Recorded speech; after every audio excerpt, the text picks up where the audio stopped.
Hello everyone, welcome to my YouTube channel. तो आज हम करेंगे फर्स्ट चैप्टर इकोनॉमिक्स का। क्या नाम है फर्स्ट चैप्टर का? State of Indian economy on the eve of independence.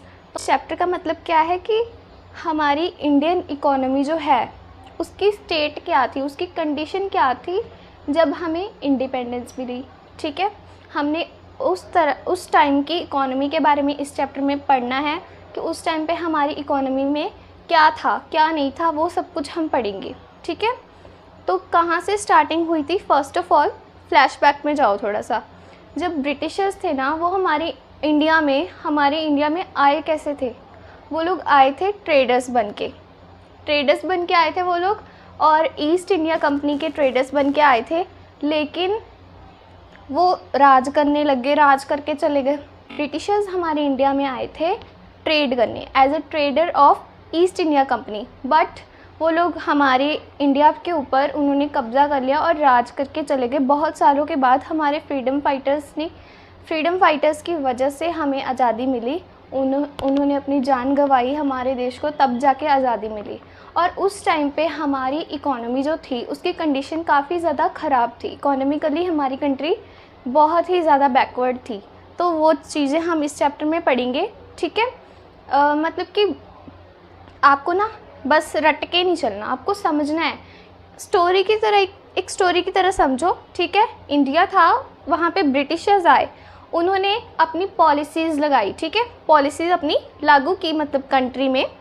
तो उन पॉलिसी से कुछ तो अच्छा भी हुआ, लेकिन ज़्यादातर उन्होंने एक्सप्लॉइट किया हमारी कंट्री को इकोनॉमिकली, पॉलिटिकली एंड सोशली। ठीक है, तो इसके बहुत ज़्यादा इफ़ेक्ट्स पड़े, मल्टी डायमेंशनल इफ़ेक्ट्स पड़े इसके। और हमारी जो इकोनॉमी थी उसकी कंडीशन बहुत ख़राब हो गई थी सो हमारी कंट्री का उस टाइम पे क्या नेचर था, हमारी जो इंडियन इकोनॉमी है उसका नेचर क्या था उस टाइम पे, उसके अंदर कौन कौन सी चीज़ें शामिल थी, बहुत अच्छी इकोनॉमी थी या फिर बहुत ख़राब इकोनॉमी थी। ठीक है, वो सब कुछ हम देखेंगे अभी। क्या क्या चीज़ें हमारी इकोनॉमी में शामिल थी उस टाइम पे जब हमें इंडिपेंडेंस मिली। तो इकोनॉमी क्या होता है? अर्थशास्त्र। ठीक है, हिंदी में अर्थशास्त्र भारत का तब कैसा था। ठीक है, तो इसके जो हैं यूनिमैक्स की बुक रेफ़र कर रही हूँ मैं, और नेचर ऑफ इंडियन इकोनॉमी, इसके 5 पॉइंट हैं। ठीक है, और पांचों पॉइंट्स को आपको समझना है कि ये है क्या। फर्स्ट क्या है? Under developed economy. So under developed economy क्या होती है? अकॉर्डिंग टू MP टुडारो, उन्होंने बोला है कि the economy were low living standards, low per capita income, low national income, inflation rate high होगा, मॉनिटरी वैल्यू इंक्रीज़ होनी, उसको बोलते हैं इन्फ्लेशन। मॉनिटरी वैल्यू इंक्रीज़ होती है, मनी की वैल्यू इंक्रीज़ होती है, तो उसको क्या बोलते हैं? इन्फ्लेशन। ठीक है, और क्या था? High birth rate, high death rate. ठीक है, ये सब चीज़ें उस टाइम पे हमारी इकोनॉमी में शामिल थी। क्या था वो? Under developed economy. इसी वजह से तो बनेगी ना, वहाँ पे लो लिविंग स्टैंडर्ड्स होंगे, मतलब कि पीपल्स के लो लिविंग स्टैंडर्ड्स से। लो लिविंग स्टैंडर्ड्स मतलब कि रहने के कोई स्टैंडर्ड्स ही नहीं थे, वो लोग अपनी बेसिक नीड्स भी पूरी नहीं कर पा रहे थे।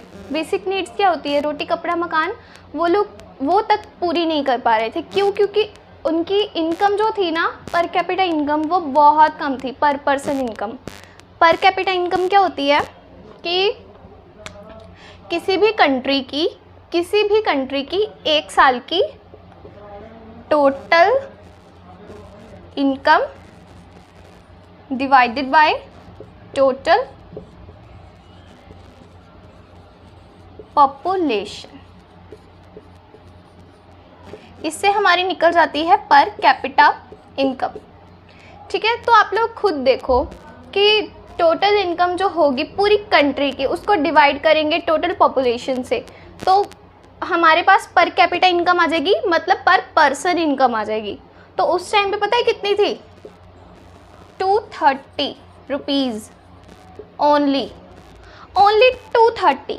आप सोचो, एक साल में एक इंसान 230 रुपये में क्या ही कर लेगा। ठीक है, तो बहुत ख़राब सिचुएशन थी उस टाइम पे। और सेकंड नंबर पे हमारे पास है स्टेगनेंट इकोनॉमी। अभी इनके भी आगे फीचर्स हैं, इनके भी बहुत से फीचर्स हैं आगे, वो भी आपको करवाऊंगी, ठीक है। फर्स्ट ऑफ ऑल हम थोड़ा सा ओवरव्यू लेते हैं कि हमें क्या करना है, नेचर ऑफ इंडियन इकोनॉमी, ठीक है। फर्स्ट ऑफ ऑल हम ये कर रहे हैं। उसके बाद स्टेगनेंट क्या होता है, that economy in which there is no growth takes place over a long period. वो इकोनॉमी जिस इकोनॉमी में काफ़ी समय तक कोई भी ग्रोथ ना देखने को मिली हो, मतलब कि जिस इकोनॉमी में 1% भी ग्रोथ हमें देखने को ना मिली हो बहुत टाइम तक, उसको बोलते हैं स्टेगनेंट इकोनॉमी, ठीक है। मतलब कि एक ही जगह पे खड़ी है, उसमें कोई ग्रोथ नहीं हो रही, नेगेटिव ज़रूर थी, कोई ग्रोथ नहीं थी, उसको बोलते हैं स्टेगनेंट इकोनॉमी। तो स्टेगनेंट इकोनॉमी भी थी हमारी उस टाइम पे, कोई ग्रोथ नहीं थी हमारी कंट्री में, ठीक है। उसके बाद क्या है, तो डेप्रिसिएशन क्या होता है कि उसकी घिसावट, ठीक है। सो थर्ड क्या है हमारे पास, डेप्रिशिएटेड क्या होता है, फॉर एग्जांपल एक फार्मर है, ठीक है, एक फार्मर के पास एक ट्रैक्टर है समझ लो, तो उस ट्रैक्टर की किसान को मेंटेनेंस भी करवानी पड़ेगी, मंथ बाद, 1 मंथ में, 2 मंथ में मेंटेनेंस भी करवानी पड़ेगी ना, मतलब कि उसकी मोटर ख़राब हो जाएगी, वो ठीक करवानी पड़ेगी, टायर ख़राब हो जाएंगे, ठीक है, उसको ठीक भी करवाना पड़ेगा। लेकिन क्या था, जो ब्रिटिशर्स थे, ब्रिटिश गवर्नमेंट थी, वो तो हमारे जो इंडिया के रिसोर्सेज थे ना, उनको यूज़ तो कर रहे थे वो, लेकिन उन रिसोर्सेज की ना मेंटेनेंस की तरफ कोई ध्यान नहीं दिया गया। इसी वजह से हमारी जो इकोनॉमी है वो बहुत ही डेप्रिशिएटेड थी उस टाइम पे, ठीक है। उसके बाद फोर्थ क्या है, सेमी फ्यूडल जो इकोनॉमी है, ये 2 चीज़ों से मिलके बनी है, फ्यूडलिज्म एंड कैपिटलिज्म। ये आगे हम पढ़ेंगे। सो 5th नंबर पे क्या है, डिसइंटीग्रेटेड लुक, ठीक है। डिसइंटीग्रेटेड का मतलब क्या है, डिसइंटीग्रेटेड का मतलब है कि समझो जब हमें इंडिपेंडेंस मिली तब कुछ बहुत बड़ा हुआ था। क्या हुआ था, रिमेंबर, नो, क्या हुआ था ना कि पाकिस्तान बना था इंडिया में से, ठीक है। इंडिया में से एक पार्ट को अलग करके नया देश बनाया गया जिसका नाम है पाकिस्तान। तो वो पाकिस्तान जब बनाया गया, इंडिया का हिस्सा था वो 1947 से पहले। जब हमें आज़ादी मिली 15 अगस्त 1947, तो 14 अगस्त को पाकिस्तान बनाया गया, ठीक है। इंडिया में से ही कुछ भाग अलग करके पाकिस्तान बनाया गया। तो जब एक कंट्री है उसमें से आधा अलग करके नया देश बना देंगे तो वहाँ की पॉपुलेशन भी आधी उधर जाएगी, जियोग्राफिकल एरिया भी जाएगा, रिसोर्सेज भी जाएंगे। तो एक जो हमारी जो इंडिया है उसको बहुत इफ़ेक्ट पड़ा था इस वजह से। तो इस वजह से हमारी जो इकोनॉमी है वो डिसइंटीग्रेटेड इकोनॉमी भी थी, ठीक है। तो ये 5 पॉइंट हो गए, ठीक है। Under developed, stagnant, depreciated, semi feudal and disintegrated. तो ये 5 पॉइंट हैं। अभी इनको हम डीपली पढ़ेंगे कि ये इनमें क्या क्या था, ठीक है। आपसे पूछ सकते हैं एग्ज़ाम में, और आपको रटना नहीं है, आपको समझना है, ठीक है। अगर कोई भी चीज़ नहीं समझ में आ रही तो कमेंट में मैं आपको ज़रूर आपका डाउट सॉल्व करूँगी, ठीक है। अब हम नेक्स्ट करेंगे इसके फीचर्स, अंडर डेवलप्ड के फीचर्स करेंगे, stagnant, depreciated, semi feudal and disintegrated, okay. So हम करेंगे अंडर डेवलप्ड के फीचर्स। तो फर्स्ट फीचर से स्टार्ट करते हैं, लो पर कैपिटा इनकम। मतलब कि हमारी इकोनॉमी जो थी अंडर डेवलप्ड थी, उसका फर्स्ट रीज़न था कि लो पर कैपिटा इनकम थी कंट्री में। पर पर्सन इनकम जो थी बहुत ही कम थी, 230 थी। मैंने बताया आपको कैसे कैलकुलेट करते हैं, total income of a country divided by total population. आ जाएगी हमारे पास पर कैपिटा इनकम, विच पर कैपिटा इनकम आ जाएगी पर पर्सन इनकम, वो बहुत ही कम थी, 230 थी, ठीक है। और अंडर डेवलप्ड इकोनॉमी थी हमारी, ये कारण है अंडर डेवलप्ड इकोनॉमी होने का। अंडर डेवलप्ड जो कि प्रगति के रोड पे भी नहीं आई अभी, मतलब कि ये प्रगति करना स्टार्ट भी नहीं किया अभी तक हमारी इकोनॉमी में उस वक्त, ठीक है। कुछ कंट्रीज़ होती है जो डेवलप्ड होती हैं, जैसे कि यूएसए है, जापान है। कुछ कंट्रीज़ है जो डेवलपिंग है मीन्स वो लोग अभी प्रगति कर रहे हैं, ठीक है।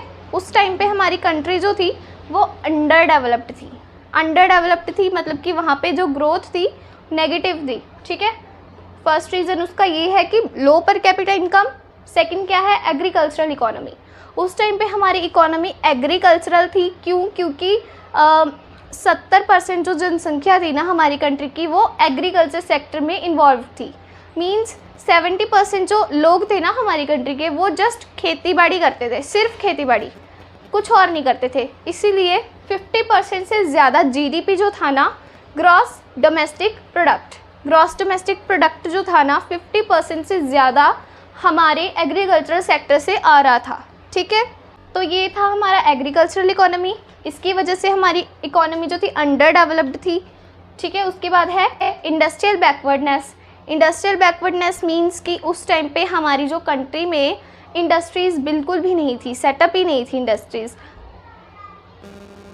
कि उस टाइम पे हमारी जो इंडस्ट्रीज़ की तरफ उन्होंने ब्रिटिशर्स ने कोई भी ध्यान नहीं दिया था। वो लोग क्या करते थे कि हमारी कंट्री में से रॉ मटेरियल जो था इंग्लैंड को एक्सपोर्ट करते थे और वहाँ से फिनिश्ड गुड्स जो थी वो हमारी कंट्री में इंपोर्ट करते थे। इसलिए इंडस्ट्रीज़ की तरफ तो उन्होंने ज़्यादा ध्यान ही नहीं दिया। 2 ही इंडस्ट्रीज़ थी, sugar industries and jute industries. Jute means पटसन, जिससे बोरियाँ बनती है ना, रस्सियाँ बनती है, वो दोनों इंडस्ट्रीज़ थी बस। और कुछ लार्ज इंडस्ट्रीज़ तो बिल्कुल भी नहीं थी। की एंड स्ट्रेटेजिक इंडस्ट्रीज़ भी बिल्कुल भी नहीं थी। ठीक है, तो ये भी एक कारण था जिसकी वजह से हमारी इकोनॉमी अंडर डेवलप्ड थी। उसके बाद क्या है? Poor infrastructure. इंफ्रास्ट्रक्चर क्या होता है? इंफ्रास्ट्रक्चर मतलब कि किसी भी कंट्री की, किसी भी देश की बुनियाद। ठीक है, वहाँ के रोड्स कैसे हैं, ब्रिजेस कैसे हैं, रेलवेज कैसा है, स्कूल्स कैसे हैं, हॉस्पिटल्स कैसे हैं, ये सब चीज़ें हमारी इंफ्रास्ट्रक्चर के अंडर आती है। तो उस टाइम पे हमारा जो इंफ्रास्ट्रक्चर था बहुत ही ज़्यादा बैकवर्ड था। 2100 मेगावाट जस्ट पावर जनरेशन होती थी और length of surface road just 157,000 kilometres थी। और रेलवेज़ की लेंथ जो थी वो भी जस्ट लाइक 53.7 किलोमीटर्स थी। और कम्युनिकेशन का तो बिल्कुल नामो निशान नहीं था, मीन्स ऑफ कम्युनिकेशन बिल्कुल भी नहीं थे, चिट्ठियाँ लिखते थे लोग। ठीक है, और इसलिए पुअर इंफ्रास्ट्रक्चर भी कारण है कि हमारी इकोनॉमी अंडर डेवलप्ड है। सो नेक्स्ट क्या है? लो लिविंग स्टैंडर्ड्स। लो लिविंग स्टैंडर्ड्स का मतलब क्या है कि उस टाइम पे लोगों की जो इनकम थी वो तो 230 थी ओनली साल की। तो क्या करना था उन्होंने लोगों ने? तो इस वजह से they are unable to fulfil their even basic needs. ठीक है, वो लोग अपनी बेसिक नीड्स जो होती है ना 3, वो भी पूरी नहीं कर पा रहे थे। क्यों? और उस वजह से वो लोग बेरोज़गार थे, गरीबी में घिरे हुए थे। ठीक है, तो वो लोग अपनी बेसिक नीड्स भी पूरी नहीं कर पा रहे थे। और रहन सहन कैसा था? बहुत ही बैकवर्ड थी उस टाइम पे। तो क्या था बैकवर्डनेस में? ट्रांसपोर्टेशन भी नहीं थी, कम्युनिकेशन सिस्टम भी नहीं था, एजुकेशनल सिस्टम बहुत बेकार था, हॉस्पिटल्स भी नहीं थे इतने अच्छे, हेल्थ और एजुकेशनल फैसिलिटीज़ बिल्कुल भी अच्छी नहीं थी उस टाइम पे। इसीलिए लोगों के लिविंग स्टैंडर्ड्स जो थे बहुत ही ज़्यादा ख़राब थे। उसके बाद import dependent economy. Import dependent economy क्या होता है? मैंने बताया आपको कि जो ब्रिटिशर्स थे वो लोग इंडिया से रॉ मटेरियल्स जो थे वो लोग एक्सपोर्ट करते थे और वहाँ से फिनिश्ड गुड्स, बनी बनाई चीज़ें यहाँ पे इंपोर्ट करते थे, इंडिया में इंपोर्ट करते थे। और जो मशीनरी होती है बाहर से इंपोर्ट करते थे, मशीनरीज, टेक्नोलॉजीज़। इसलिए उन्होंने इंडिया को जो था ना इंपोर्ट डिपेंडेंट इकोनॉमी, डिपेंडेंट निर्भर, उनके ऊपर निर्भर बना दिया था हमारी इकोनॉमी को। ये भी एक कारण है कि हमारी इकोनॉमी अंडर डेवलप्ड। ठीक है, उसके बाद रूरल इकोनॉमी। रूरल इकोनॉमी मतलब कि उस टाइम पे हमारी जो इंडिया है वहाँ की इंडिया की 86% जो लोग थे ना वो विलेजेस में रहना प्रेफर करते थे। बाकी के जस्ट 14% लोग जो है वो अर्बन एरियाज़ में रहते थे। तो इससे भी बहुत फ़र्क पड़ा था। रूरल इकोनॉमी भी कारण है हमारी अंडर डेवलप्ड इकोनॉमी का। उसके बाद इलिटरेसी एंड इग्नोरेंस। इलिटरेसी क्या होता है कि किसी भी देश में पढ़े लिखे लोगों की संख्या कितनी है। तो इलिटरेसी कितनी थी उस टाइम पे हमारी कंट्री में? जस्ट 18%। सोच के देखो, 18%। पूरी कंट्री में सिर्फ 18% लोग पढ़े लिखे थे, बाकी के 82% जनसंख्या जो थी वो इलिटरेट थी, बिल्कुल पढ़ी लिखी नहीं थी। और इग्नोरेंस भी बहुत था उस टाइम पे लोगों में। इग्नोरेंस मीन्स फालतू की रीति रिवाजों में पड़े हुए थे। ठीक है, फालतू के अंधविश्वासों में पड़े हुए थे। तो इस वजह से भी हमारी जो इकोनॉमी थी वो अंडर डेवलप्ड थी। सो हमने क्या क्या पढ़ा है? अंडर डेवलप्ड किस वजह से थी हमारी इकोनॉमी? लो पर कैपिटल इनकम की वजह से, एग्रीकल्चरल इकोनॉमी थी, इंडस्ट्रियल बैकवर्डनेस थी हमारी कंट्री में, पुअर इंफ्रास्ट्रक्चर की वजह से, लो लिविंग स्टैंडर्ड्स की वजह से, इम्पोर्ट डिपेंडेंट इकोनॉमी और rural economy and illiteracy and ignorance की वजह से हमारी जो इकोनॉमी थी वो अंडर डेवलप्ड थी। नेक्स्ट नेचर क्या था हमारी इकोनॉमी का? Stagnant economy. अब हम स्टेगनेंट इकोनॉमी की तरफ चलेंगे।